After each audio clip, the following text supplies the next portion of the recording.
Hello, my name is Shimon. When I got my fortune cookie, it said that I'm supposed to talk about interesting algorithms. So I started programming C++ about 25 years ago, but the last year and a half I haven't been programming in C++, and not doing that much programming. So I started to think, what can I talk about? And maybe my pet peeves came in a little bit, so I'm not sure if I got exactly on topic, but designing good code and being able to read code is one of my pet peeves. People writing things that are hard to read and hard to understand, or unnecessary lines of code that they could really do things in a much simpler, cleaner way.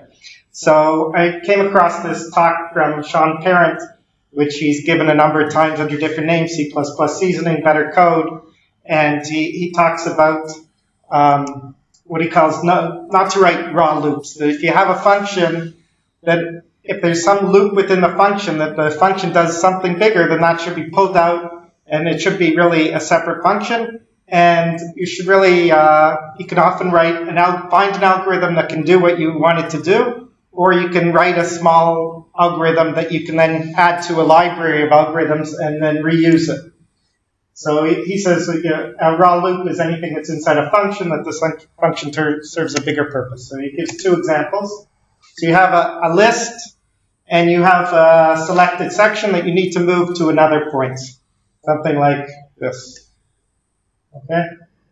So does anybody know of a function that you could use an algorithm that would do something like this? Rotate. Yes, rotate. So we can use rotate. We want to use, we pass it the beginning of the section we want to move, the rotation point and the end point. And that'll work like this, and it'll go down. Now, rotate has one limit that only moves things down, not up. So we can only do that if the point is below, that we want to move is below the selected section. So what if we want to move the selected section up to a point that's higher? So we want to move it like this.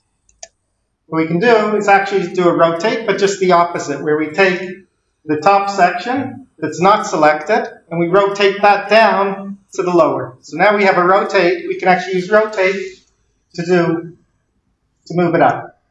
And so we have, if the selected point is above the selection, then we have to move it in one way, and the other way.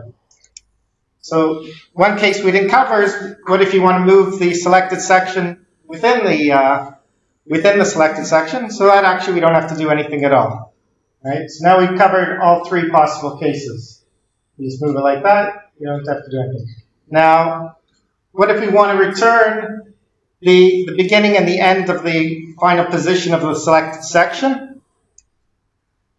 So if the selected section, if the point that we're moving is above the selection, then we turn the point, the iterator for the point that we're moving to will be the start of it.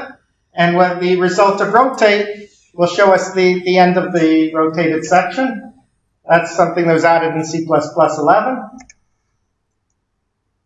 And that's the result. Okay, and now we have to cover the last section we said with things if we don't move it at all. So in that case, we just return the two iterators that showed the selected section. And he called it slide. It's a new algorithm that can then be reused. Now, what if we have a multiple selection and we want to take all those multiple selected items and move them into a position? Does anybody know an algorithm that might be useful for this?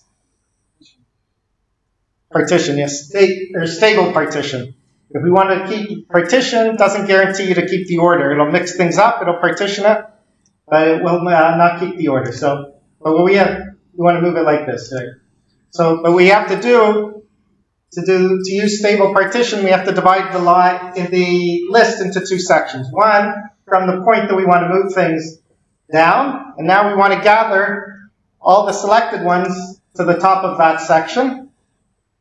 And so we do one stable partition from the selected point to the bottom of the list.